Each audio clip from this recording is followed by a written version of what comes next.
Nilinaw ni Justice Secretary Laila De Lima na hindi niya ipinag-utos sa NBI na arestuhin ang NBN ZTE deal whistleblower na si June Lozada Jr. Sa kwento kasi ni Lozada, hinaras di umano ng mga nagpakilalang NBI agent ang kanyang mga kasambahay kagabi. May report si Bam Alegre. Natatakot muli para sa kanyang buhay si Rodolfo June Lozada Jr. Simula raw kasi nitong February 2, 3 beses nang may mga naghahanap sa kanyang armadong lalaki at may mga pagbabanta laban sa kanya.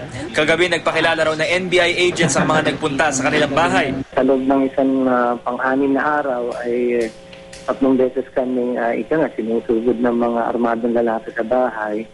At patindi sila ng patindi, no? Yung kagabing araw, yun na nga, yung kumbaga binabantaan pa o tinatakot pa yung mga kasambahay namin na pag di sila nga nagsabi ay pwede silang ikulong.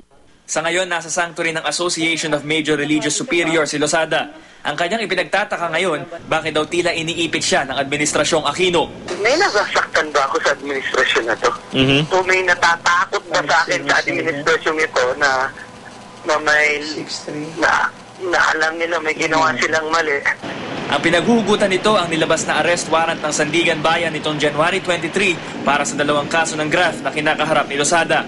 Kaugnayan ang di umano'y pagpapaupa niya ng lupang pag-aari ng pamahalaan sa kanyang kapatid at sa kumpanyang konektado kay Lozada at kanyang misis. Doong pangulo pa siya ng Philippine Forest Corporation na pinapatakbo ng gobyerno. Naiintindihan naman daw ng Malacanang ang pinagdaraanan ni Lozada pero kailangan pa rin daw niyang sumunod sa batas. There's a process that has to be followed. The Ombudsman has evaluated the case, found that it has merit, and has moved forward with it. I think we all, whether we're friend or foe, have to undergo the process, the legal process. Itinanggi naman ni Justice Secretary Laila De Lima na ipinadarakip niya si Lozada. But I have no such order. I confirmed it. There is no such order. I mean, not from anyone, not from me, from Director Rojas. And so, clearly, those men were impostors. Handa naman daw harapin ni June Lozada ang arrest warrant laban sa kanya. Gusto lang daw nilang matiyak ang kanyang kaligtasan. Dati alam ko kung sinong kalaban ko. Ngayon, hindi ko na alam kung sino talagang kalaban ko. Taong 2008 nang maging laman ng mga balita si Lozada, tumestigo siya kaugnay ng di umano'y maanumalyang $329 million broadband network deal sa pagitan ng Administrasyong Arroyo at Chinese firm na CTE. Si Lozada ang nagsilbing technical consultant ng proyekto.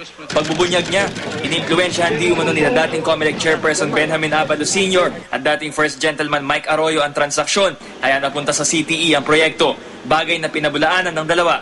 Bam Alegre, GMA News.